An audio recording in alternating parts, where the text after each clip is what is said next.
So Sacha Baron Cohen, he used to have a show. What the hell was it called? The Ali G Show.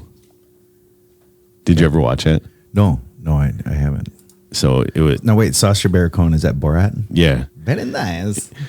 So I'm pretty sure it was the Ali G Show. So he would maintain this character who had like pretty much like an Adidas jumpsuit on all the time, and he was I don't know if he was in Europe somewhere, that he would somehow get these high level politicians to go onto his show, and he would maintain character and just like fucking roast them, like get them in such awkward situations, like they were uncomfortable. So where can you watch these? Where is it, on YouTube or? I know years ago it used to be on HBO. Okay, he's got to be on one. The most recent one, it's like Borat Part 2 or whatever. Sure. Did you watch that? No. It's okay. Well, But I was thinking about how there's a terrible scene in it. I'm not even gonna. I'd go to hell describing it on the podcast. So, but I was thinking about how you mentioned pranking people. Yeah, that's all he did. Well, it's fun. Pranking people's fun. He's like the next level pranking though. Like he doesn't care about people's feelings whatsoever. Hey, Katie, we can hear you breathing. Is that breathing? Not breeding. Gotcha.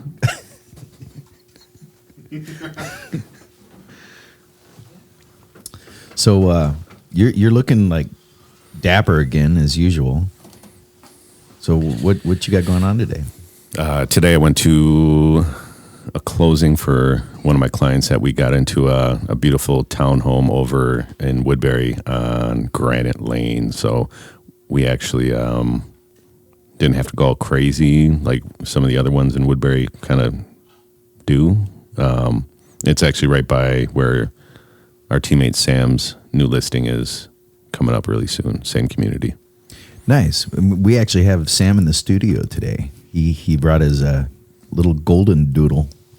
That golden doodle scared the crap out of me when I walked up the stairs because I was like texting and walking up the stairs, so kind of looking down. And I get to that last stair, and she just starts barking at me, and it scared me. You have a nice penmanship. Hey, thanks, man.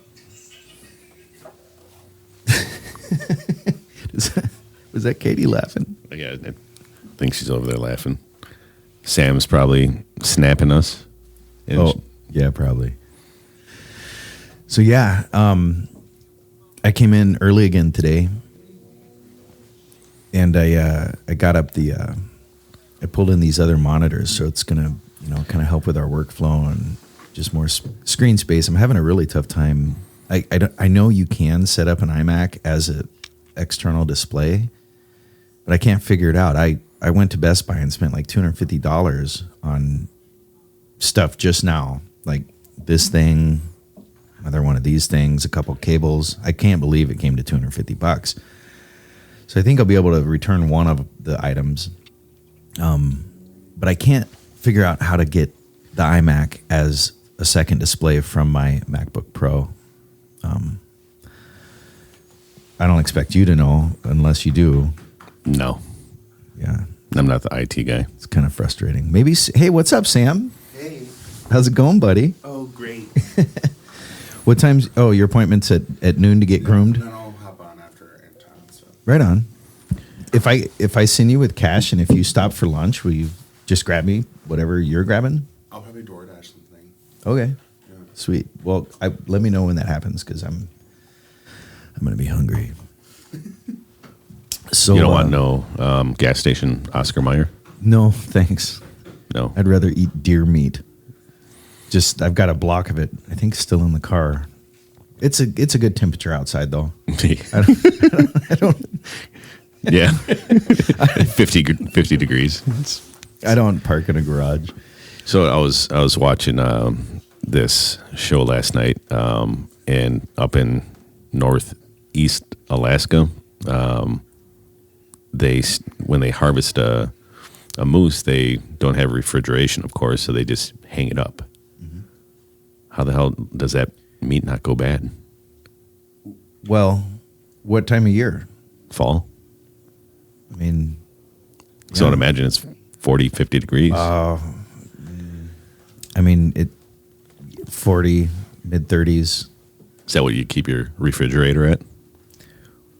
Well, I know when they age meat, I think that it's like a 40-degree mark, right? I don't know. Because if it gets below freezing, it's going to freeze. So when they hang meat, it needs to be above 32 degree Fahrenheit. And I'm pretty sure like 40 degrees is safe. I mean, maybe we should get a food expert on here and talk to them. Don't take any advice from me. Or us, period. Or, this is all opinion based. And so we're not recommending anything to anybody, except I think that's what you do is you hang the moose and just start quartering it. And that's how they age meat. Do they just leave it all winter long? Yeah, because it's just a couple. And so once they harvest the moose, that moose is going to feed them all winter long, all fall, all season. I wonder if they salt it or do some type of like rub it down in salt and then hang it to help it age. They'd have to bring in a plane of salt. A plane of salt, just dump it right on it. Just, here you go, moose. That's actually pretty funny. I guess I don't know enough about it. We're going to need to get a hunter. Actually, a good buddy of mine up there, he's got a great thing going. He's back in the 90s, he was the premier hip hop artist in Alaska, and it was called Arctic Flow, and it was Soiled Seed is his stage name, and Josh Boots. And I should pull up their music for you because it's really, it's just a cult classic. As a kid, I grew up listening to these guys, looking up to them, and it's probably a reason why they didn't make it out of Alaska. They did some big shows, actually. They played some big shows, but they grew up and had kids and started families and, stopped chasing the music scene. Yeah. But so Daniel is his name, Soiled Seed. He's a big time hunter. He's big time outdoors guy, fisher. We've stayed in contact over the years, but he started a podcast. I believe it was this last winter. Real nice setup. I can't wait to go on it sometime. Next time we go to Alaska, if we go to Alaska to go fishing, we're going to go hit up this podcast. It's called the Alaska Wild Project. And it's really cool. He goes on these amazing sheep hunts and moose hunts and caribou, and he's a fun dude to follow. Arctic Flow was the name of their group. Yep. So, Alaska. That's a cool place. You spent some time up in Alaska, right? Fishing at a Homer or? Yeah, I had a client invited me up a few years back, and I took them up on it, and then everyone was thinking I was crazy for traveling to Alaska by myself, and I was like, hey, why not? But yeah, we fished out of Homer, Seward, and Whittier. Yeah, all of those places are super cool. I grew up just real close to Whittier, but in Girdwood. Did you ever go to Girdwood? Not sure. No, I know when we were in Whittier, it was in and out just for fish, and then we went back to Anchorage to the hangar manager, or to the hangar. There's nothing shittier than Whittier. That's the saying up there. Because it's rainy and foggy most of the time. Did you have clear skies when you went there? No, it was cloudy and shitty. Yeah. Did you see any wildlife like whales or orca? When I was driving in, the tide was out, so I didn't see anything in the bay at that time.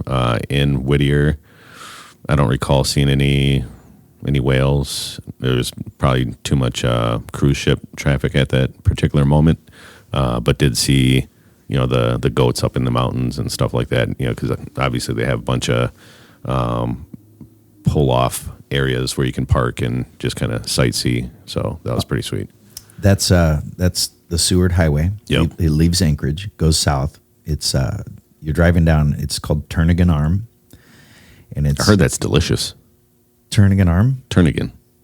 the Turnagain House, Turnagain, it's a bird that you hunt up there. a Turnagain, Yeah, I'm pretty sure it's like a a white. ptarmigan. Okay, There you go. It's a ptarmigan, A ptarmigan, okay. and it's spelled P-T Armagan, ptarmigan. Oh, for real? Yeah, that it's Okay. spelled. It's spelled. The P is silent. All right. Yeah, it's like a grouse. Yep. Very similar. You're talking about that highway, Seward. That highway, leaving Anchorage, it's the most beautiful drive in the world, like that I've ever been. And I haven't been everywhere, but it's just absolutely incredible. For those of you that don't know what Turnagain Arm is, it's there's only two places in the world where there's something called a boar tide, and one is in the Bay of Fundy and the other one is in Turnagain Arm. And it's literally when the tide comes in up this arm, it creates this wall of water, a solid wall of water. And it can be 6 feet high. People surf it. People go out. And, I mean, it's something worth watching because... Play Would You Rather. Would you rather? Yeah. I don't know that game. Is it a song or a game? It's a game. Oh, we can play Would You Rather. I'm going to finish the Turnagain story. So people surf this thing now, and in this arm, did you see any of the beluga whales?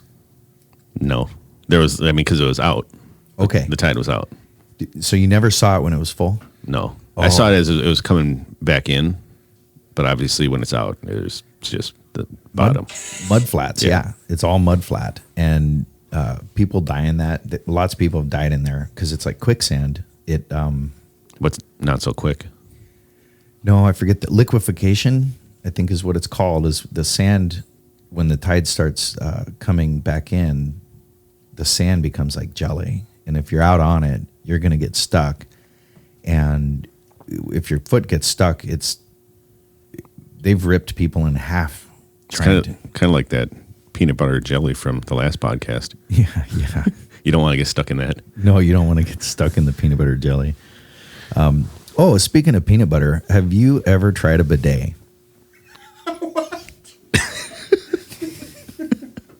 Have you ever tried one? Anton's done more than that. No. You have? No. Okay, I'm just going to explain something to you. So you can buy this thing for like $60, and it's easy to attach to your toilet at home. My first experience was at my buddy's house like a month ago, and it felt so good, dude. And I didn't want to, I was in there just with the bidet full blast for like 5 minutes, and it changed my life. It's changed my life, and it's like you start thinking about it, and if you say you get peanut butter on the rug and then you're just trying to wipe it out with a tissue, that's why everybody needs a bidet, because it eliminates that trying to get it out of the rug with a tissue. Or you could just shave your asshole.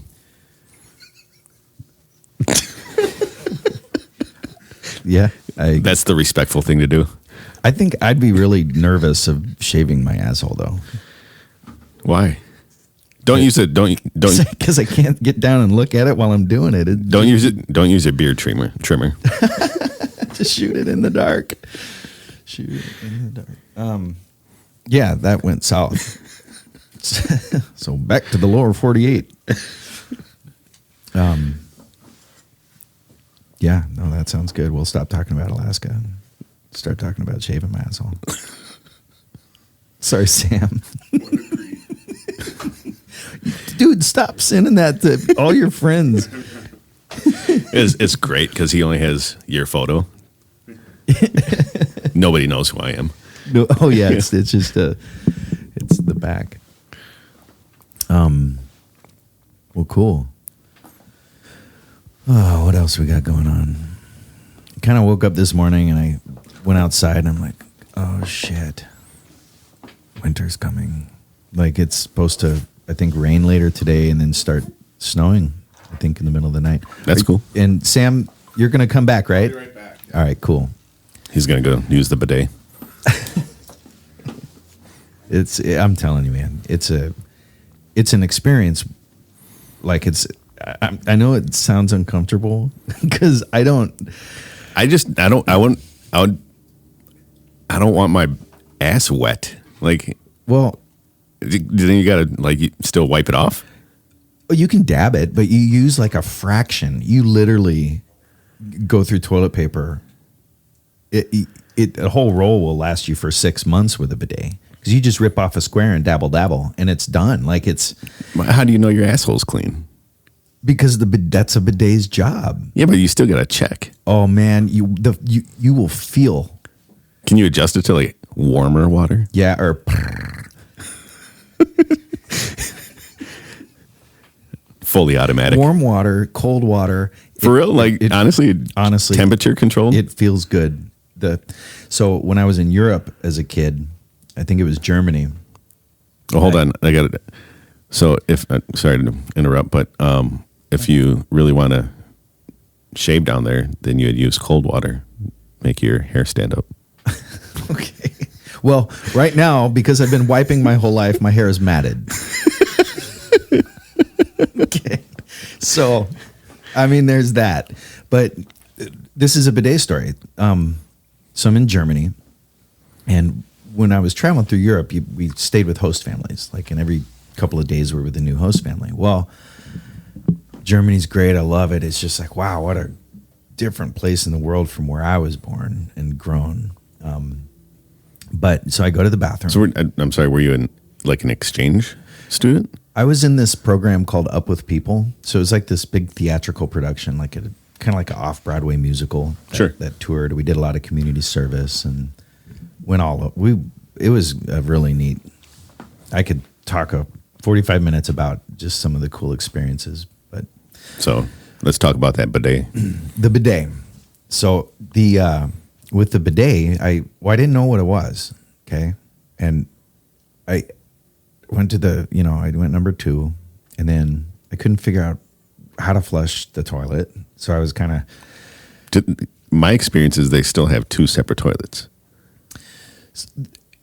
Well, there was this second thing, and I saw a flusher, and I'm like, so maybe this flushes this toilet, because the toilet I went to the bathroom on, I couldn't find how to flush it.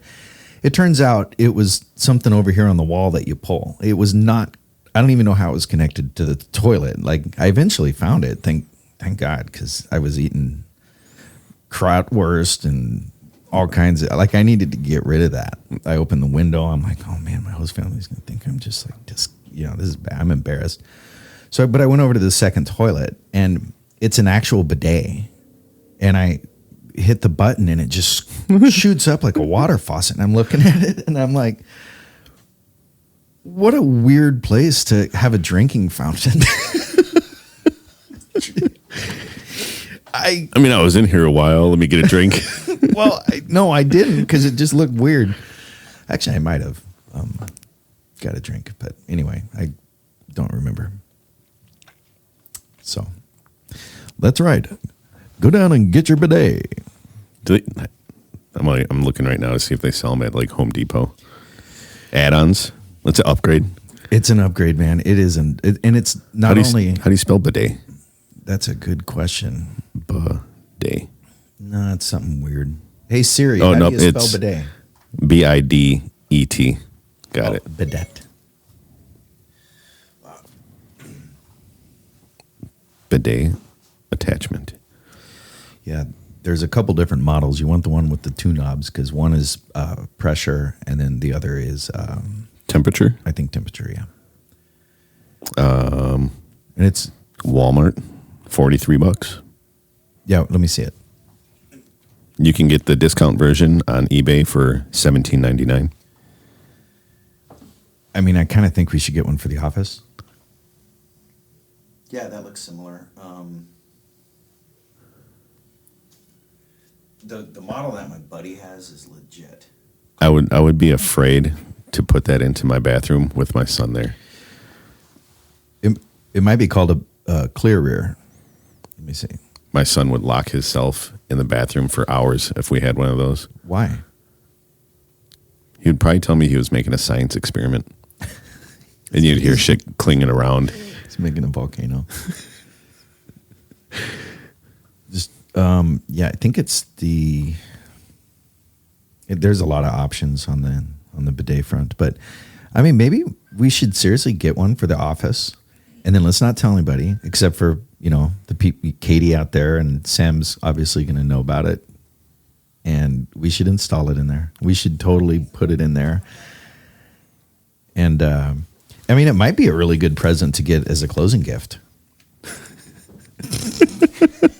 I'm glad you brought up closing gifts because I'm always I put so much thought into closing gifts that I never buy a closing gift until the day of, and then I'm just scrambling.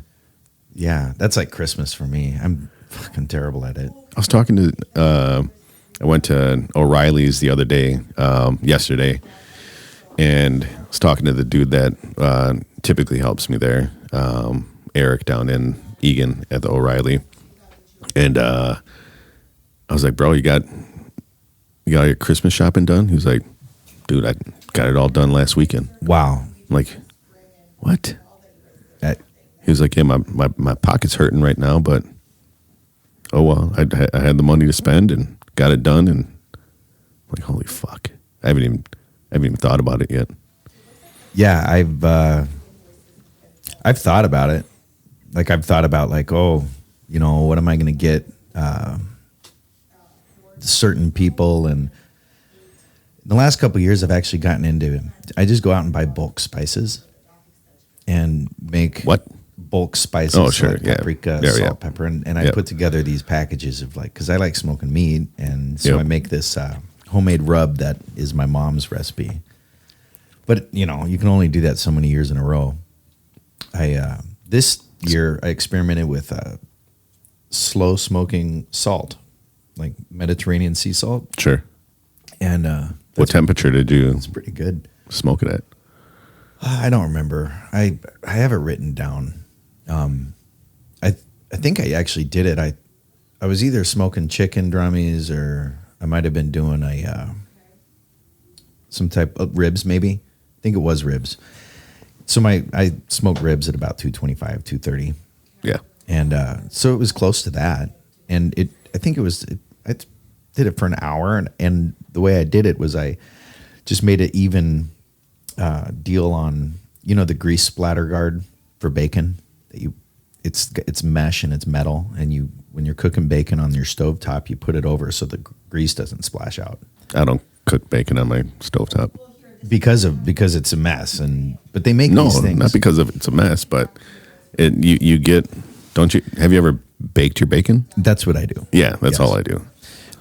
But they make it's a splatter guard, and what I've adapted the splatter guard for is from smoking salt, and you just make your thin layer, and it won't melt on your smoker. The smoke can penetrate from underneath, through the mesh. Sounds like you're smoking something else. Oh man, I know. And hey guys, I started smoking salt, and people look at me and they're like, it's not salt. No, it's not bath salt. Fuck that. Fuck that, man. So I was kind of thinking about this year, maybe I'll do up some batches of the smoked salt, and you should go start looking for salt. Well, I have some. I've got quite a bit of salt. Is it it's like the big thing on the news nowadays is like all the spices are going away. What? Yeah, like there's a shortage? A shortage of spices now. Why? I mean, supply chain, is it? Sure. Yeah, that's what I hear. Huh. That's weird. Yeah, I should stock up on some salt then. I mean, 'cause there's so many different salts.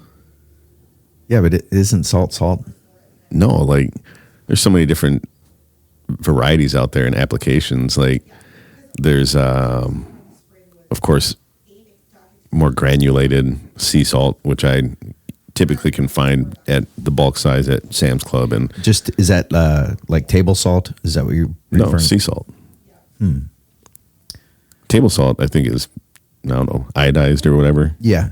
So no, I haven't had table salt in my house probably in over 10 years. But then there's like,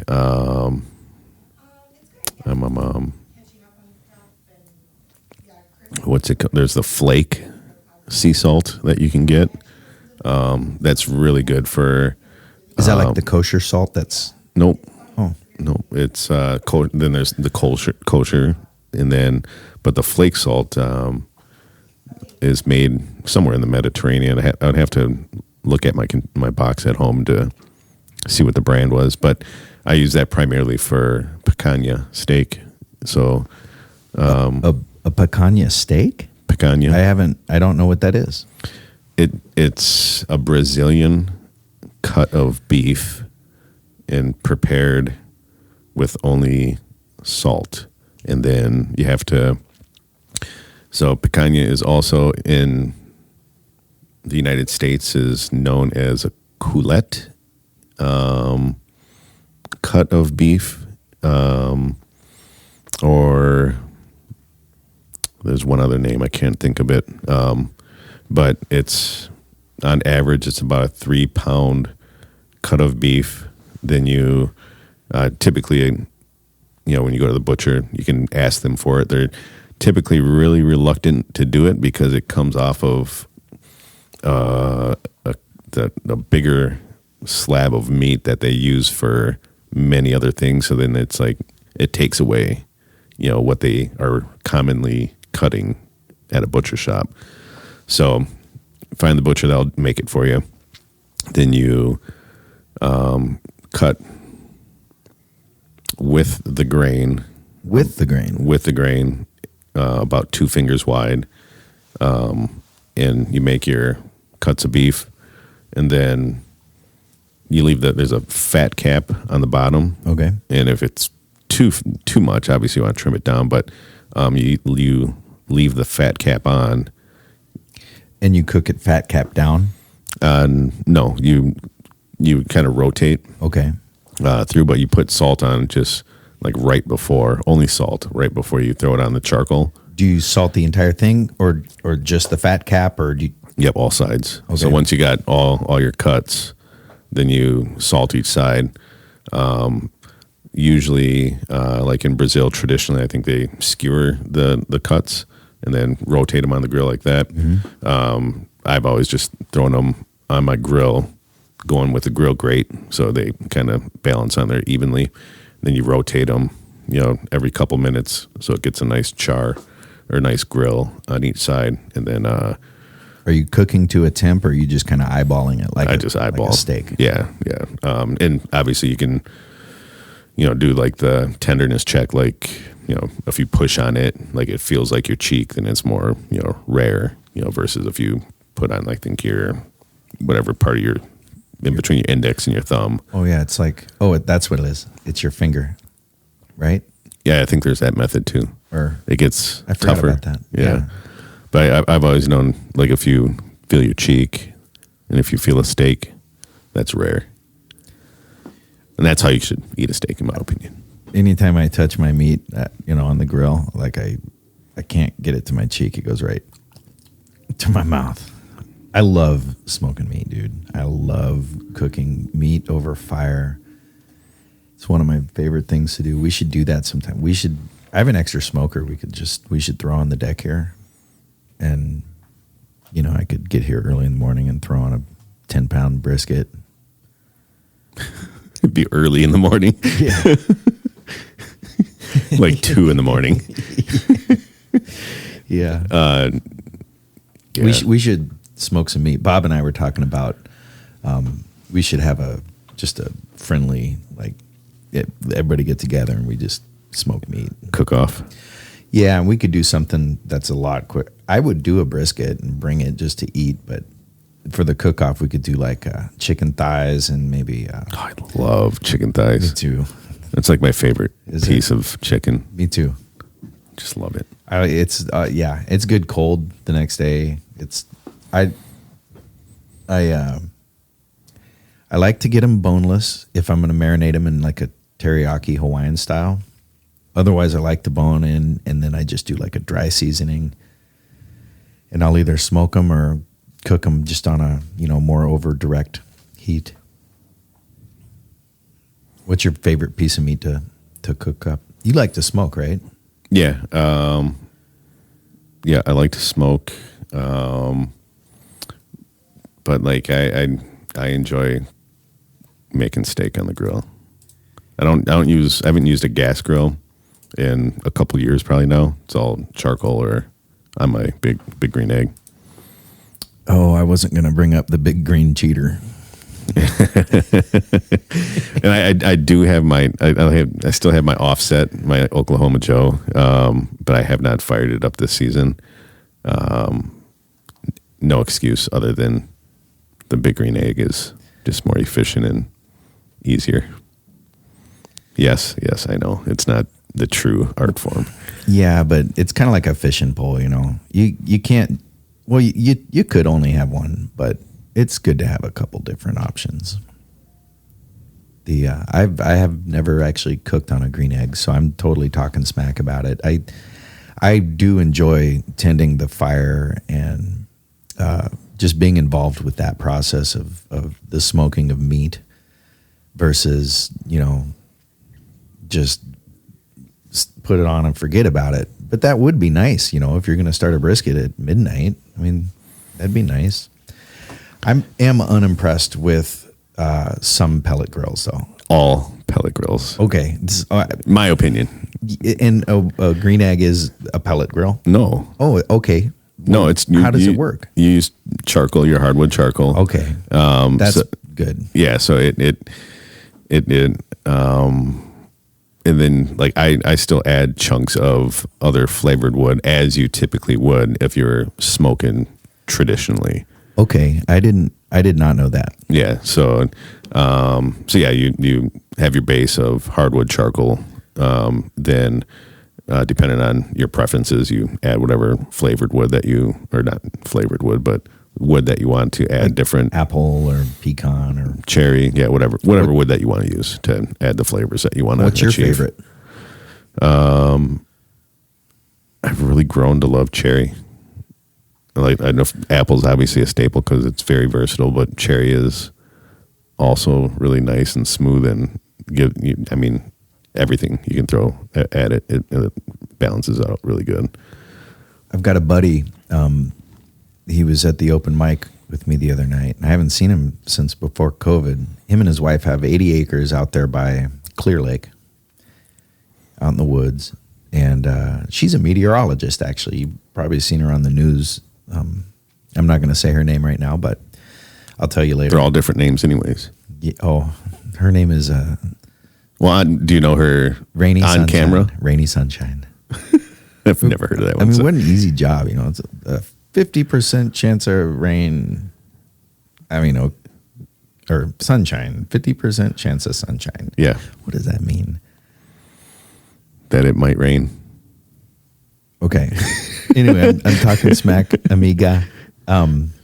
So I was talking to them, and he asked if I wanted some cherry. He's got really large cherry trees. Yeah. And apparently they're all over Minnesota. I did not know that. Yeah. Yeah. You just got to know what to look for, and they're like all over. Well, maybe I should go grab some cherry, because you'd probably take some too, right? Yeah. Yeah. That'd be cool. Yeah, when I was at last time I was at Gerton's getting my charcoal and wood. I was trying to decide between the wood I wanted to add and this dude I forgot the name of his barbecue joint here in the cities. He was like, "Go with cherry all day long." He said that's what I use on all the meats at my smoke shop. I was like, "Oh, okay, cool, sounds good." And that's been pretty much this whole smoking season. It's what I've used. Then I remembered when my wife was clearing out our under our deck. I remembered I had 2 big bundles of applewood from a local farmer. So awesome. Now I'll start using a little bit more of that. So the charcoal I have, hardwood charcoal, it's oak and hickory, and then I add maple or cherry, or excuse me, apple or cherry into it. Nice. But going back to the pellet, Yeah. those are garbage. Well, I mean, it depends how passionate you are about smoking, I think, because it does. Are they passionate, the do people it, that use it? I mean, other passions. They're passionate about Bluetooth. I cannot get into just the cook Sawdust pellet. The sawdust pellets. No, not at all. I can't. Like the smoke ring, it's like not a thing. No. And it's just not the same bark, if at all. Yeah, and you don't, like, when I'm smoking, I don't hit it with smoke the whole time. Right. I do it initially, and then I might do it here and there throughout, but it's not built into my fuel. Right. Whereas it is on one of those, and the only way to get it to smoke or not, you have to like jack up the temperature or drop the temperature, and I'm not sure which does which. Or I think they just go on their phone and adjust the settings. That's exactly what happens. Anybody that has a pellet grill out there, at least you're getting out and doing it. You know, it's kind of like an e-bike. They serve a purpose. They get people out riding bikes, but yeah, go charcoal. Oh yeah, all the time. I know I got to cook. I was trying to remember what I'm supposed to cook for dinner tonight. I know one of the nights it's supposed to be ribs. My wife does a great job. Like every weekend, she'll make the menu for the following week. Nice. That's awesome. Pork ribs or beef ribs? Pork, spare. Because Yep. I'll trim them down and then make the rib tips out of them. So spare ribs are different than baby backs? Yeah, the babies are like the easy go-to. They're shorter, fatter. That's all I've ever done is baby backs. I have never done spare rib. Oh, really? Oh, they're so you would definitely appreciate the spare rib because there's a little bit more finesse and a little bit more art to it, because it comes as a big slab of rib. But then you gotta trim it down. Then you get your rib tips out of it, so then you can chop those up. I know some people will leave the whole rib altogether, and then after the cook is done, then they'll make the rib tips out of it. But I trim all my rib tips down, trim up the rest of the ribs so they're presentable, and then the ends don't get burnt. And then I put those rib tips in a aluminum tray, put them on with the smoker, let them do their thing. And do you add any? Yeah, we can pause. Actually, I was getting ready to take a little break here, so. What do you want to eat? Yeah, we're gonna come right back. We're gonna order some food. Dine and Dash, is that? DoorDash. Diamond Dash. That sounds like a cool, fast-paced strip club. Diamond Dash, like Oh, Diamond Dash. Yeah, it means you didn't pay your bill. Oh, Dine and Dash. Oh, Dine and Dash. I used to do that a lot when I was a kid. After a night out, and Perkins wouldn't bring me my check in time. Like, fuck you, I'm leaving. And I'm eating more food. That's right. All right, we're gonna come right back. We got some stuff to take care of. This is Anton's theme song.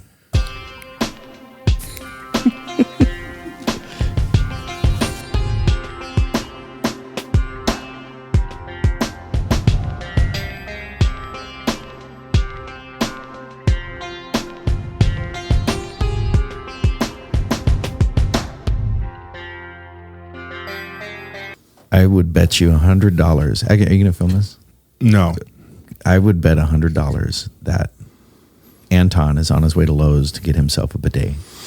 He's probably ordering one online. Oh, yeah. Mm-hmm. He'd mentioned. Gwen actually gave me one for my housewarming, and it's in my garage. Oh, install that, dude. It's amazing. I don't know. I don't know if I want to use one. What if you get addicted like you are? Well, that's why I don't have one. Where were you that had one? My buddy's house. I'm going to get one. Was it an attached one or was it an actual bidet? It's an attached to the toilet Okay. one. Anyway, yeah, we talked all about that the first half of this thing. But we're back. Anton had to leave. He's got more real estate business going on. And Sam's here. I'm here. Who are you? I'm Sam. Sam Boatman, out and about in the boat, man. Yes. Yeah. Cool. Do you want me to like introduce myself? Yeah. Why? What? I met you about last January, I guess, is when I met you. So Here on the Snyder team with Chris, we're both realtors. Chris is very much more adventurous than I am with his music and all of his hobbies. So I was just in here today wrapping some stuff up. And Chris has a whole studio in the office now. So here we are. yeah, it's pretty cool. I feel I like it here. It's so much better than in my house because I'm alone and I don't really invite people over, and so I end up not spending a lot of time there. It's nice getting out. Katie bitches at me every day about not coming into the office because she has to come into the office now Yeah, because that's how she's productive. I actually. But I agree, like I should be in more because I would be more productive. But it's easier to lay in bed and work on your phone. Yeah, it's or be in my truck on the ice fishing, and on my phone working. There are benefits to that, to being able to do that. But I like coming in just because I get the energy of people around me, and at least I feel like I'm trying hard at real estate, even though sometimes I don't know what I'm supposed to be doing, or I maybe should be out meeting people. Or You're doing what you need to do, and that's be you and be out there getting your name out there. yeah. I mean, as a new agent, like, what's the biggest piece of advice you would give? Persistence, being persistent with what you're doing. I don't know, just staying out there, being out there, you know, not hiding or getting afraid, and honestly, like you kind of have to fake it till you make it. A lot of agents will say that in the beginning. I definitely feel like in the very beginning, I was totally a deer in the headlights. In fact, right after I passed my test on October 19th of last year, I'm sitting in my car and I'm like, I passed. I can't believe I passed because I'm terrible at test taking, and I knew I was going to fail. It took me a year to get through my courses, and I knew I was scared. I was just afraid to go in and fail, and I even put it off for 2 months. I failed one of them like 4 times. Yeah, and I was so happy. But I remember the feeling as soon as it's like, yes, I did it. I did it. And then you got like 4 deals from one open house. No, well, that was a couple months later, because at that point I was thinking, now what? I mean, what do I do now? And so I had in my mind then, it's like, dude, if I take this real estate thing to the next level and learn and enjoy it enough to keep it as a part of my life, I'm making a podcast. And it's going to just, because I wish there would have been a podcast for me to listen to, and I'm sure maybe. And it can't be all about real estate. Otherwise it would just get boring, which is what you're doing. Yeah. You're a lot like Gwen, where like you have your hands in a lot of hats, you know, and that's why she does so well. Yeah. You know a lot of people, you're out a lot, you're always meeting new people. Like that's not a lot of people. Yeah. For me, it's more the keeping my ducks in a row and knowing like the process. And I feel super supported having joined this team. No regrets whatsoever. I love EXP and I love the Snyder team. I just, from the day I came in here, it was like, oh, the new job kind of, you know, and no, everyone's pretty real. Yeah. Everybody's super real. Super real. Have you, when we say names, have you, in your last episode, did you talk about who everyone is? No. Oh, okay. That's just, I figured that'll happen over time as people. So like Katie is the HBIC of the Snyder team. What does that mean? Head bitch in charge. She sits at her little desk at the top of the stairs, and she could have her own office, but she chooses to sit at the desk so she can see who comes in and see if she has to put her eyebrows on or not. Is that why she has that shelf? Yeah. Kind of that. Yeah. Yeah. Katie's super helpful. I really love Katie. Actually, yesterday I was expecting her to be here. I'd forgotten that she wasn't going to be here. Seems to be the theme. Yeah, we missed you yesterday, Katie. She does a lot with just keeping us on track and helping everybody. I feel very supported by you, Katie. Oh, you know, mushy. Who else? I don't know. It'll all come out there. Yeah. But Chris is going to have a caroling extravaganza, so we need to get Rachel Borg on that. Hey, and if we need to get together and hang out and practice some songs or whatever, I am 100% down. We could do it here. We could do it wherever. You and Rachel just need to start singing. I think that would be iconic. And she would Yeah, I feel like that's how she could be recognized. really. I cannot wait to hear her. Does she has she ever written a song? I think when she was little, she probably did. Her dad's a musician too. I think you know her dad. Okay. The Prairie Anthem. They're always at Maple Island too. What? That's her dad. Brad? Yeah, that's her dad. Get out of here. Yeah. That is so awesome. I love Steve. Steve Pointer. Mm-hmm. He reminds me of what's that guy's name? Is probably before you were born. It's like, I'm Marty Stauffer with Wild America. He kind of looks like a mix of that and like one of those like Channel 6. Yeah. Yeah. Mm-hmm. What's Channel 6 PBS? Or like just one of those old like late night shows. Yes. With some guy traveling lakes. You know? He is his voice is amazing. I love his original songs. Like what he writes about is just real.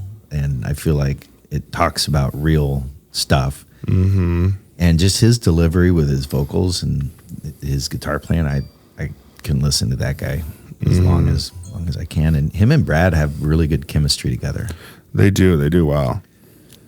That's funny. We could get Steve to dress up as Santa Claus. We could get Brad to help, to join the band and play with us. And then Rachel. I'm snapping Rachel right now. Chris didn't know that your dad is who he is. So we just had this realization on a podcast. No, that's really cool. So does Rachel, does she play an instrument or She can play guitar. She had a guitar last year and she was traveling a lot, or not traveling a lot, practicing a lot with it. Cool. I don't know what else she could do, honestly. Has she ever gotten up and has she ever pulled her guitar out and started playing and singing a song? And A little bit. Okay. But she's definitely done like karaoke and like perform. She loves to perform. She's not shy at all. Cool. One time she was pissed at Ziggy's because we actually were in there and she like sang like 4 songs and they were basically like, all right, well, the next person can come up. And she was like, no. Mm-hmm. So. Well, yeah, we'll start putting together like a little playlist of pick 3 or 4 and I'll do my best. And she would do really well at like the Christmassy, like caroly stuff. Mm-hmm. See, and with music, like I don't read music. I taught myself by ear. And so. Was that your sister that was up there with you too? No, that's Lori. Oh, who's that? Lori Lofstrom. She's, I met her maybe like 4 years ago, and she started coming out to an open mic that I was hosting downtown Stillwater. Mm-hmm. And we just over the years we became friends, and she writes a lot of songs, and she's just been a super supportive of my music, but also my people ask me what my band is called, and it's like I just label it under Third Wheel Project. Mm-hmm. So for example, when Borg is that your LLC? My LLC is Third Wheel Productions. Oh, so that's where we funnel the money. Yeah, that's where. Well, and I haven't even opened the bank account yet. But this is motivation to do it because I'm gonna reach out to sponsorship for this podcast. To help pay for whatever we need for it. And but so the idea of the third wheel is everybody that's a part of this big co-op.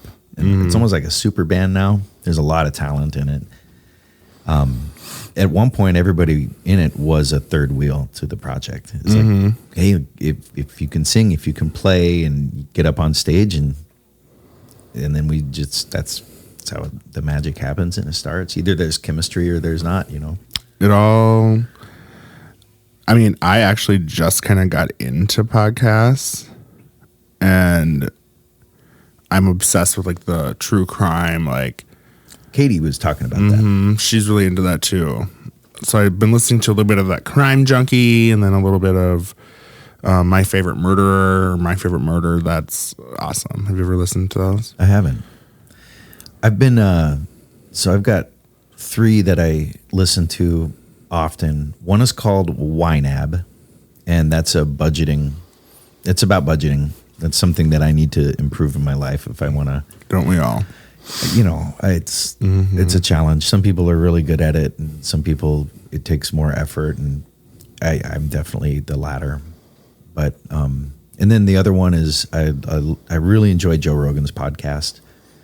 I like it because he asks a lot of questions, and I know he's a comedian and a commentator, but he's just real neutral, and all of his guests. He has so many cool guests from all spectrums. And so I really enjoy listening to his podcast. And then the other one, it's called Meat Eater with Steve Rinelli. And this guy hunts and fishes. I feel like this one's really you. Yeah. I mean, it's so cool to listen to the stories. And I like his documentary style. And that's what has re-inspired me to start making fishing videos again. I did that. I started doing it in like 2002, and just with cheap cameras and old stuff. And I've got a lot of YouTubes out there of my adventures, very low budget, low quality production, but I like watching them still because it's a memory for me, and it really inspired me. Seeing somebody else do it, that there's enough interest out there to support something like that. So that would be like my dream job, I think, would be to pitch an idea to Netflix or one of these streaming services, and then just do like a pilot, year. I think my dream job would probably be like a food critic. Yeah. Travel around the country and like go to like high-end restaurants and like, or not even high-end restaurants, and just like eat their food and like rate it. Yeah. I think that'd be awesome. So, what do you think about the food here in St. Paul, Minneapolis area? I don't get into the downtowns enough. But I haven't had many awful experiences. It's all pretty good. Have you been to that Foco de Chao? Not for a long time. No, but I love like Buca. What's that? Buca de Beppo. It's like in a family style Italian restaurant. I don't know. What else do I like? Lake Como Inn's awesome. I haven't eaten there. So good. Best brunch. Really? Really? You get like 6 courses. What? When is brunch? Is it every day? Sundays, I think. Wow. Anywhere downtown Stillwater is good. Lolo's. Lolo and Hudson. Lolito. I don't know. There's so many. Where did we order today? Teriyaki Madness. It's just like a chain. Well, it must be good. It's good. It's good. Well, that might be kind of fun to do on the podcast. Maybe you can pick a spot and we can work that into it and do a little review, and then. It's a good idea. Are you gonna, do you do a review on the places that you only love, or do you? You could do a replace on the place you don't love that you ended up at. Yeah, you don't know. Yeah. Where do you go? Well, being that I play in the bars and these restaurants, a lot of bar food. Well, not really, but I feel like I'm always out. So Matchstick. I prefer to cook. Yeah, I prefer to just it's better home cooked meals, and like it's hard for me to order a steak anywhere. It's hard because I feel like I can make a steak. and do a good job. Whereas like if it's something that I don't normally prepare, say like Italian food, sure I can figure it out, but you know, I'll seek that out, or you know, pizza, because I don't make pizza. That's why it's like, if I'm gonna go out, I'm gonna go out to like somewhere nicer, because like Matchstick in Stillwater, I like that place. Amazing food. That's not food I could make at home. Yeah, you know, that it's been a while since I've been there. I think it was the last time we went out as a team to Matchstick. We should hit that place up again. Yeah, it looked really good. We got somebody in the office right now. It's the food. It's the food. All right, we're going to take a break. We are going to eat some comida. Oh my God. That sounds really cool. No, this group is never at a loss for words, ever. Ever. It's like when you go to our team meetings, I mean, you have to like prep in your head prior of what you need to say, because if you don't, it's never going to come out. Right? It can come out here. Well, yeah, that's true. But I mean, like, important stuff. Maybe, hopefully the podcast doesn't become mandatory at the team meeting. Right. All right, like, watch episode 2. I have something to say. Yes, actually, that'll get followers and subscribers. And I need the whole team to watch this so I can get my point across, please. That sounds good. And then we'll just talk about Sam's clothing. Right. Yeah. Talk about what Sam recently purchased. Escalades. Jewelry. More dogs. Doodles. His dog scared the crap out of me today because I'm walking up the stairs, looking down at my phone. Sure. And I'm almost at the top stair, and I just look up, and he's like, I'm like, Baguette was like that? She got me. Oh my gosh. She's really coming into her own. She gets startled. That's just her. Yeah. But she ended up being really friendly, and she is the sweetest thing ever. I mean, total fluff ball, mashed potatoes, cute dog. So did I'm not sure if Katie or Rachel mentioned did you hear about the snake I found? Yes. Were you here for that? I wasn't, but I saw many Snapchats of this snake and how we all need to burn this place down. That was so funny. Like, how did it get in here? Well, I was at the same stair that his dog barked at me, and it had crawled all the way up to that very last. It had one more step. Yeah. It was a little garter snake.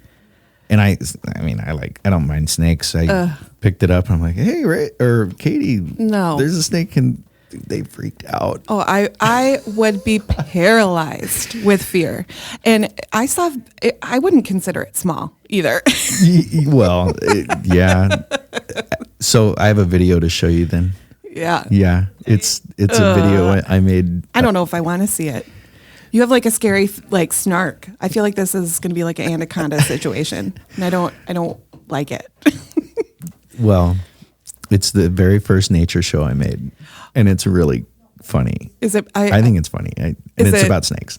Oh my! In the Ozarks, and they're cottonmouth. We stumbled across 20, 25, 30 of them at night, and me and my younger uncle. Grandpa got married later in life and had more kids. Sure. Him and I both grew up handling snakes and frogs, and because Grandpa was a herpetologist and he taught reptiles and amphibians. Sure. And so we're comfortable around them. So we went out one night down below my parents' house on the Illinois River in eastern Oklahoma in the Ozarks. And we get down to the river, and it's like all of a sudden we realize like there's cottonmouth everywhere, and cottonmouth are venomous. I was going to say, is that like, I don't even know what that is. Yeah, it's like rattlesnakes in North America are venomous. Cottonmouth, copperhead. I know. Okay. Yep. So a cottonmouth is one of those snakes. Right. You don't want to mess with them. You don't want to get bit by one. So you don't want to mess with them. And they don't want to mess with you. Like they're trying to get away, Right. but no, you don't want to step on one or. Right.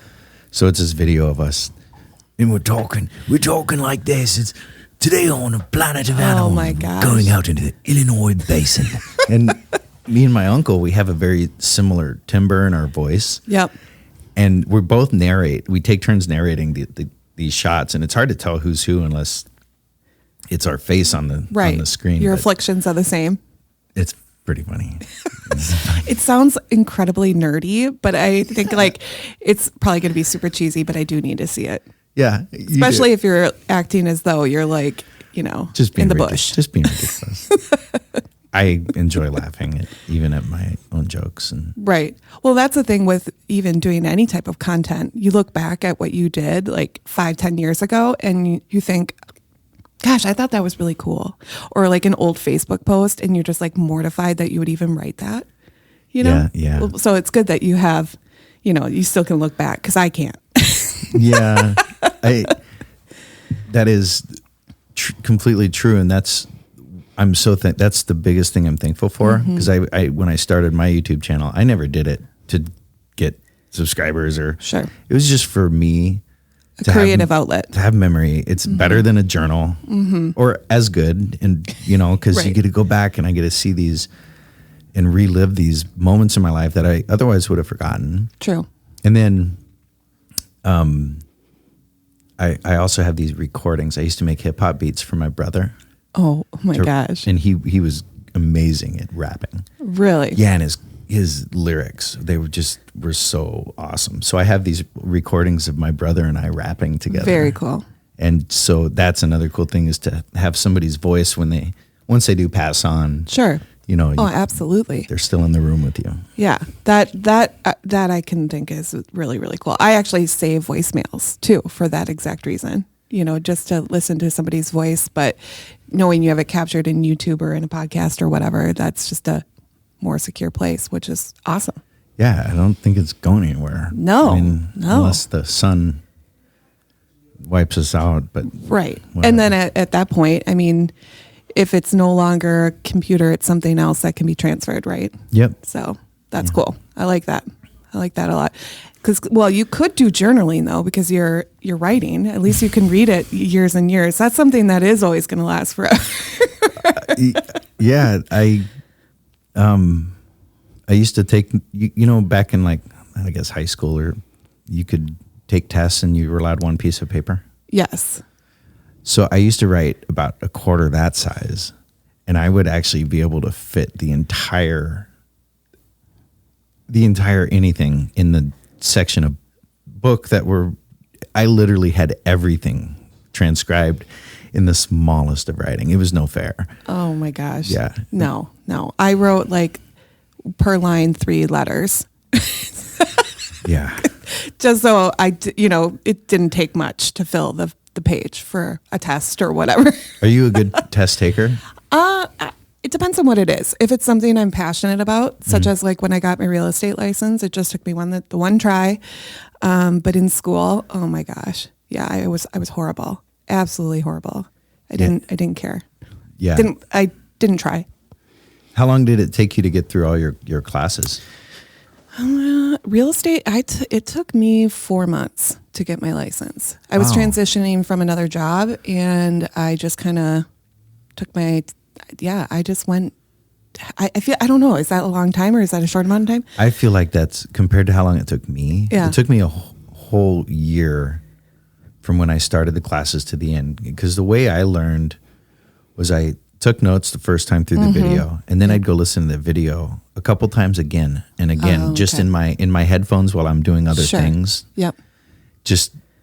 And then I would test out of that course and then go to the next one. And because I did all mine online, but then when I got done with that and I got my certificate,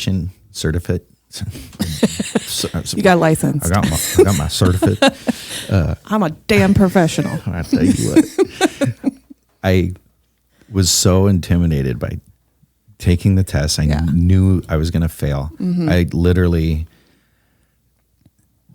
completely, I think 3 months went by. I Sure. didn't touch any of the material, nothing. And then one day I'm like, it's now or never. I'm going Right. to just go take my test. I'm going to fail Yeah. it. I'm going to learn from the first time through, and it'll take me 3 times or Sure. 100 times. And I passed it on my first time. See, I was so happy. I was too, because like going in there was like a whole process too. I mean, I felt like I was going into a jail to take a test. Yes. it was the most sterile environment. And I mean, they like patted me down and were like, lift your sleeves. And I was like, what? I know. For them to have to do that means that somebody did try at one point to write on their arm or, I don't know, put notes up their sleeve. Like, that's ridiculous. I had guitar picks, a couple in my pocket. I had to leave them. Yeah. Like, what are you going to do with that? Well, with your tiny writing, maybe you did. Yeah. Right. Microfiche. I just had like not a bad idea. Yeah.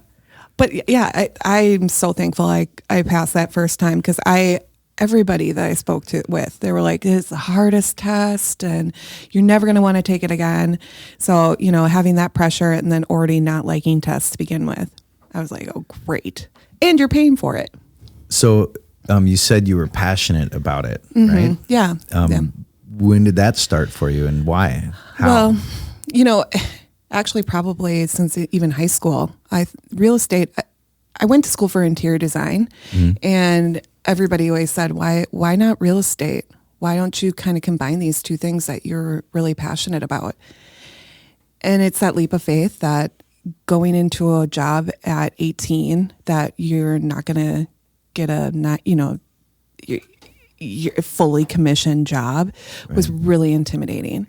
So is this your first full commission job?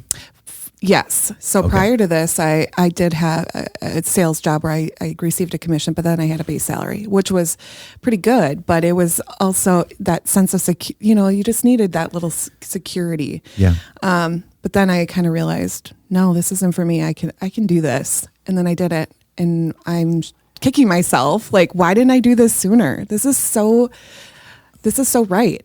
I feel the same way. Sam, if you have something to say, like you feel. All right.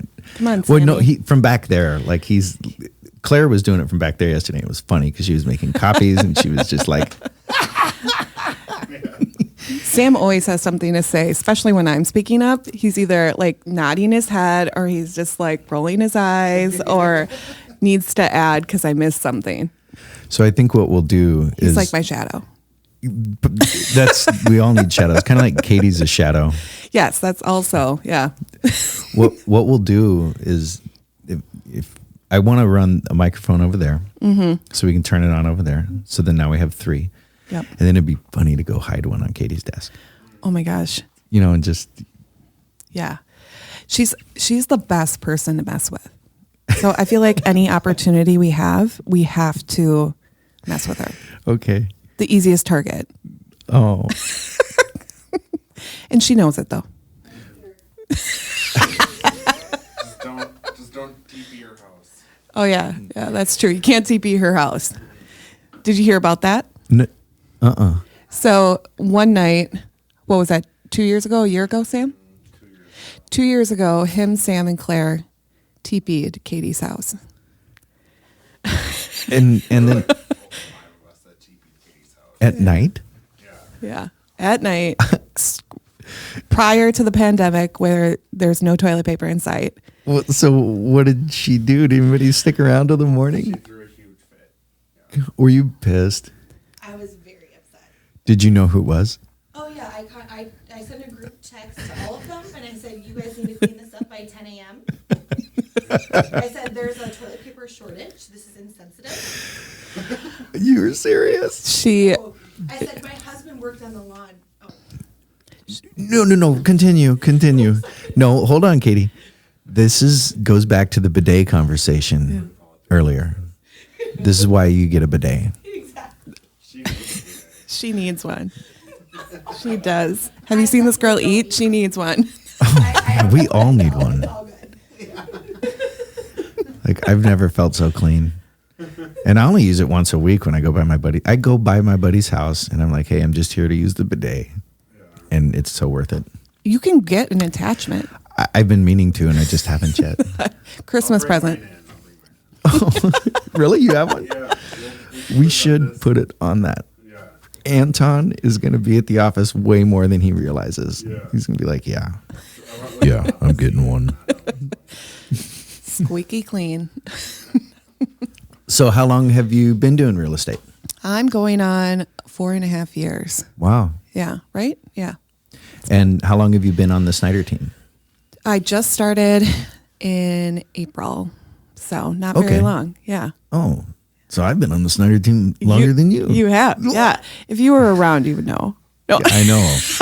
I know. This is what it's taken for me to get in here. Yeah. Is to have be able to do this and. Well, this is good. I think we always want to see more Chris, right? Well, that's so nice. And now we have a reason to talk to you. Yeah. And not about me, behind my back. We're going to go get a drink and talk behind your back. Yeah, now we're going to go get cocktails, our afternoon cocktails, and So you want me talk to- shit about you. I'll sit at the table in front of you with my back to Right. you. Yes. I'm glad you understand. I'm coming. Oh, so what do you have going right now as far as business and anything Yeah. exciting? Yeah. So typically this time of year, right prior to the holidays, is always a little intimidating. People are deciding, like, do we want to wait till after the holidays, or let's just do it now before? So it's that weird fine line. And this year I really lucked out. Just last week I put on 2 new listings, and they're going to be purchasing as well with me, which is awesome. That's great. Yeah. And they're good listings, and they'll go quick. So hopefully we'll get them out of their houses before the holidays. But On the Minnesota side, or is this over in Wisconsin? this is all in Minnesota. Yep. Cool. So thankfully too, they're past client referrals. This year it's Wow. really been, that's the nice thing. And I always tell a new agent, you got to give it time. People have to trust you, and you got to build that past clientele too. Mm-hmm. And that's starting to come back, and people are referring or outgrowing. So everybody's reaching out again, which is such a good compliment to have the past client reach out to you that you sold the house to, saying, okay, now we've grown out and we want you to sell it. And I'm sure that wherever you came from before, which we don't even have to mention those, we probably shouldn't, Right. but they have probably been reached out by that group of people, but they had such a good experience with you that Right. that's what it's all about. Right. And that's sometimes when brokerages have stigmas. To me, it's the agent. I don't care who I'm working with on the sell side. If it's, XYZ brokerage, I want to work with good agents that Yeah. want to get the deal done and have respect for each other. And that's it. So, some people are really stuck on brokerages. I'm not. But it's just about integrity. Absolutely. Yeah, And the only way you can develop that is by developing good relationships. And exactly. Right. Never burn a bridge, right? Nope. It's sales 101 or life 101. And if you do, own it. Right. And Yeah. apologize and make it right. Yes. We're human. We're going to make mistakes. Balls are going to get dropped. But like you said, you got to own it and make it right. And hopefully people remember that you took ownership of a mistake. Yep. Which, swallow your pride. How long have you been with EXP then? Since April. Since April. Yeah. So Sam had been recruiting me for a very long time. And so one night we were sitting in my kitchen having many glasses of wine. And he was like, okay, you got to do it. And I was like, all right, fine. And I, at the moment, was just kind of appeasing him to change the Get him to shut subject. up. Yeah. Yeah. Within seconds, he has emailed Katie, Jen, Bob, everyone. Gretchen's coming over. He's invited me to the team Facebook page. I mean, balls were rolling. Yeah. And you're Within like, wait a second. 5 minutes. I'm like, wow, this is okay. Wake up to an email from Bob saying, come on in today and we'll get you set up. I was like, oh, this is happening. So no turning back. That's awesome. Yeah. Do you enjoy the EXP? Just I guess not being a brick and mortar so much as Yeah. it is like it's whatever we make it. Right. I do. Where I came from, it was wonderful for me at the time. But now I am to a point in my career where I really am sitting in a good place, and I know what I need as an individual agent, and I need independence. And I really strive off of EXP being able to create it really, you can create whatever you want. It can be whatever you want. And the tools are there. And it's just, if you want to use it. If not, just do your thing. And that's kind of me, Yeah. I just want to do my thing. I think you and I are a lot alike. Yeah. In that. Yeah. Like, in that I don't aspect. want to mold to anything. I don't want to be told what to do. I don't know if that's like, I don't know. It sounds, I don't even know. It sounds stupid to say I don't want to be told what to do. But when you're independent and you're running your own business, it's kind of, You get used the to beauty. that. Yeah. That's the beauty of this. Yeah. And that's the reward to the risk, because there's always a risk at running your own business. Any business owner outside of real estate, Right. you have to work a lot more hours than I think somebody with a 9 to 5 or Right. working for somebody, Right. for an organization or a corporation. Like, it's there's a trade-off. You spend more time doing it, but then you're rewarded by this sense of freedom. Like, I'm manifesting my own destiny. Right. Exactly.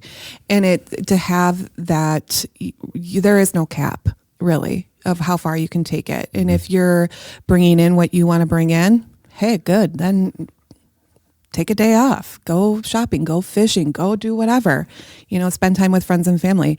But really this job, there really isn't a turn off button. No. You're always really working.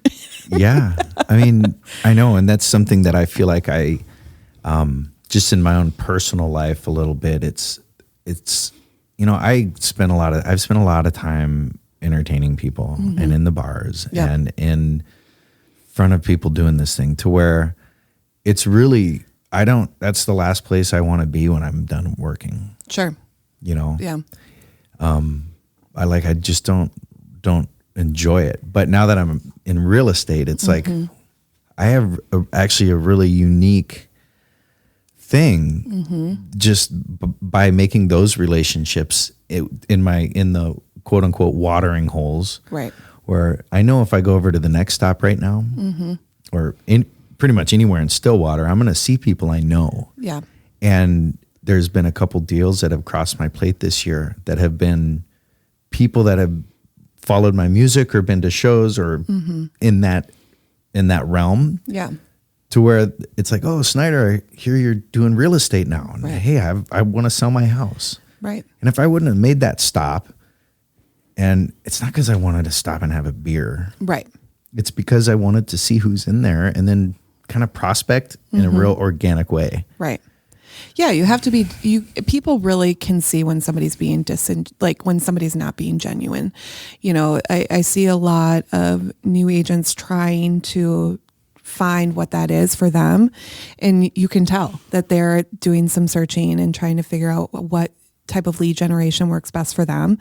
And see, I'm the opposite of you. Like, I can't go into a local area and have people know who I am. Like, even though I grew up in Minnesota, I live in Hudson.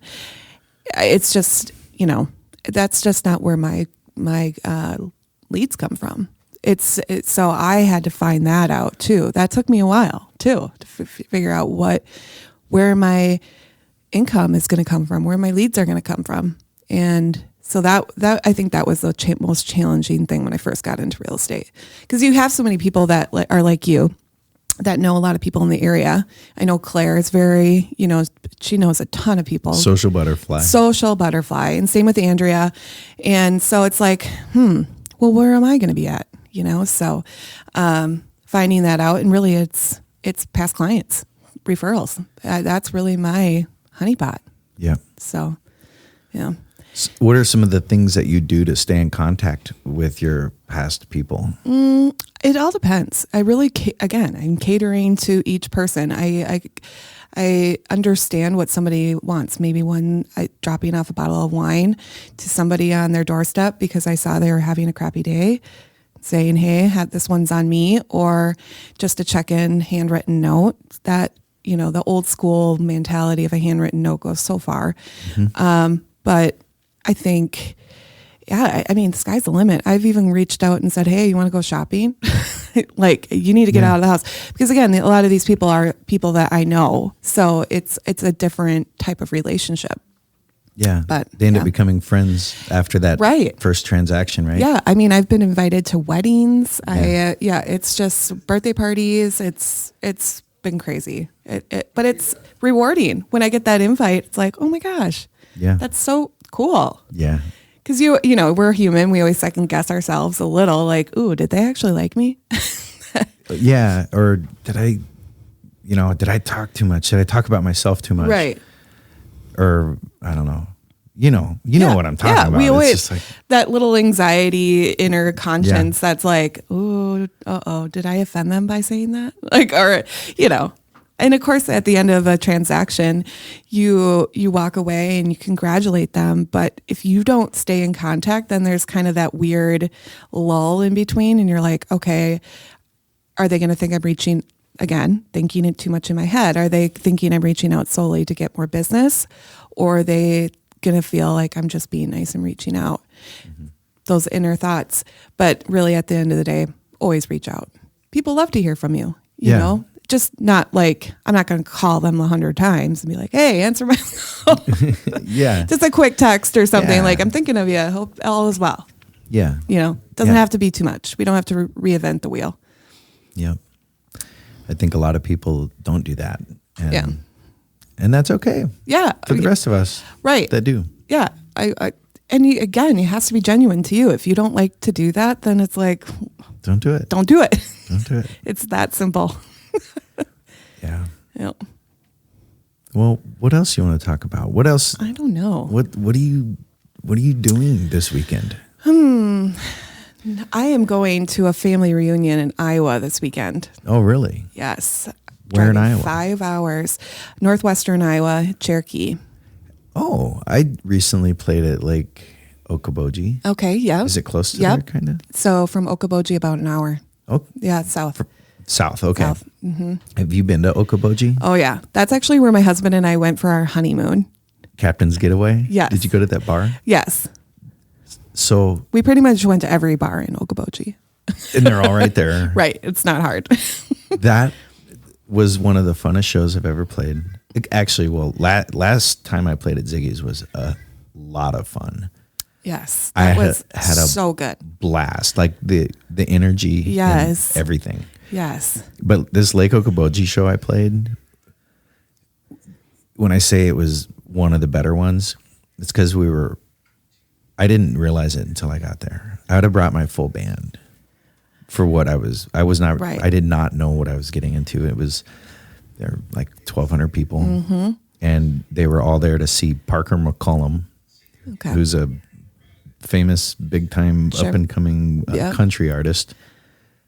And they were all there to see him and party. And I With feel party. like the 3-piece I did bring, Yeah. we killed it. You did.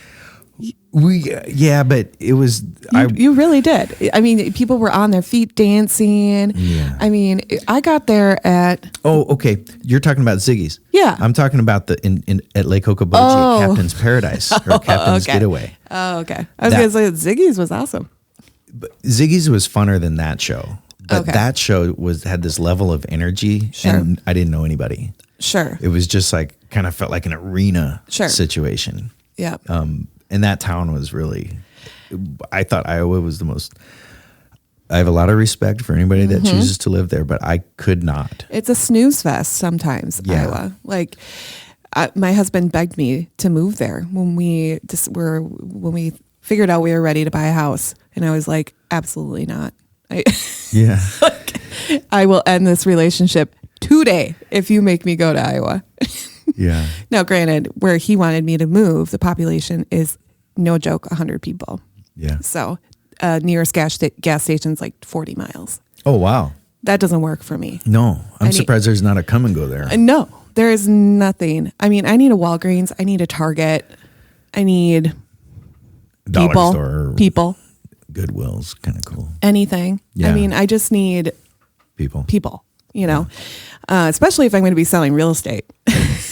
Yes, I get it. There's kind of a, the average home in the house in the town that he wanted me to move into was $20,000. Yeah. Well, I'm glad he made the right choice. I am too. And I think he is too. It's something we always bicker about, but I think he knows he made the right choice moving to Hudson. Yeah. Western Wisconsin is beautiful. It's awesome.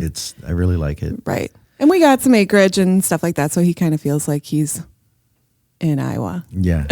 Does he fish and hunt? Yeah, he's really into hunting and all that. So and toys, four-wheelers, things like that. So he wants to get out and be outside all the time. Does he fish? No, that's actually something I'm better at than he is. I want to, after we're done, I want to send to you. Maybe I'll post it on the Snyder Team website. It's a YouTube I made. It's a documentary on what jugging is. Oh, sure. Yeah. Jugging for catfish down in the Ozarks. Yep. I'd never experienced anything like it. And we're catching monster blue catfish, which are delicious. Yeah. Anyway, it's fun. That would be catfish scare me, like the noodling or whatever, like that. I see so many of those videos where these people go underwater and I'm like, are they ever going to come back up? Like they're gone. Yeah. They're not coming back up. You couldn't, there's absolutely nothing that would get me to do that unless like there was a kid down there, then okay. I'm of gonna course. get the kid, or a dog. Yeah. But like, no, like they're nasty, these fish. Oh yeah. Like, well, they're incredibly strong. And when you stick your hand in a catfish's mouth, it does this alligator roll. yeah. And it doesn't have teeth, but it feels like sandpaper in its mouth. So you get, people have scars all the way up their arm. And if you get it, like the biggest catfish we got or that I was having to deal with in this kayak was about 30 pounds. Okay. And that was a beast. And they get to be 100 pounds. So like that thing would rip your arm off. Right. And some of these people that are doing it, they have females that are probably 120 pounds doing this. And they're just some badass girls going in this muddy, murky water too. It's like, God, what are you swimming in? What is that? Yeah. There's snapping turtles too. Alligators. Yeah. Crocodiles, whatever. Yeah. Oh my. You won't catch me noodling. No. Grew up fishing my whole life, but I will never noodle. I won't even. I catfish, and it's not really my thing. But yeah, I never targeted catfish. Yeah, no. But the blue catfish, they're predatory, and so they only eat other live fish. Okay. So the meat is incredibly white. It's white, like walleye, and it's very similar to walleye as far as taste. Yeah, it's incredibly clean and delicious fish. Yeah. But then your other catfish, like your flatheads and your channel cats, and I think down there they have mud cats. Those are all bottom feeders. They're eating stuff that's been dead. Ugh. And that translates right into meat. Of course. Yeah. Yeah. No. I'm like replaying these videos that I see in my head and the water alone. Like there's some bodies of water that rivers, creeks, like I would never, ever, barely in even waders would I go in there. Yeah. Much less eat a fish out of there. Yeah. Yeah. Yeah. Oh, God. I have a tough time wanting to ever catch and eat a fish out of the Mississippi. Oh, you know what I mean? Yeah, no, absolutely not. I'm skeptical enough out of the St. Croix. Right. But I hear the St. Croix is pure and clean but not. As much as it can be. We went on a kayaking trip and my husband and his friends were fishing and my husband's not much of a fisherman, but he caught a fish and he was like, I'm going to cook this fish on the shore and I'm going to eat it now because he was so proud of himself. What kind of fish was it? I don't even know. It was like in this crappy river in Iowa and it was truly like mutant fish. Like nobody knew what it was. We like took pictures of it and like tried to Google what it was and like it was like not found. You got to send that to me. It is. I want to see that picture. Disgusting. It looked like something if you ever watched The Simpsons and like when they like the nuclear power plant. Yeah, and Homer's like dumping like stuff in this water and like five-eyed fish come out. Yeah. That's that fish that my husband literally Did cooked. He eat it? Yeah, with a lighter. He cut up a beer can and lit it and like he cooked it. I mean, it got pretty backwoods for a while there. That sounds so disgusting. It was. Literally, we were all like completely disgusted with him. We were like laughing and like, no, don't do it. Oh, He claimed he said it was fine, but tastes like chicken. I mean, I think and it was mushy too. Like, Yeah. oh God, no. That sounds like a Fear Factor. Worse. I mean, because he probably got like some crazy, I don't know, he probably has a parasite. Probably.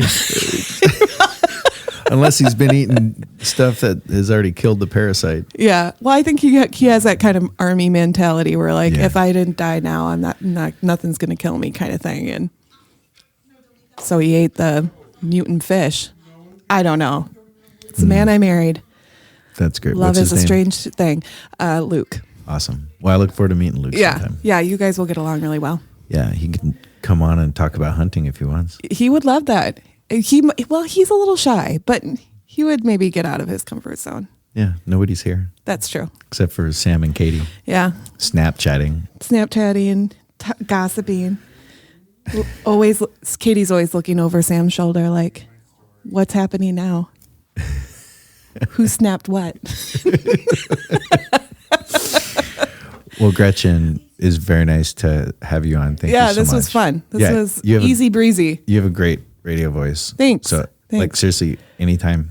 All right, let's keep doing it. It's good. Yeah, we should. Yep. All right. This is awesome. Thanks for having me. Yeah, you're welcome. And for now, we're going to take a break.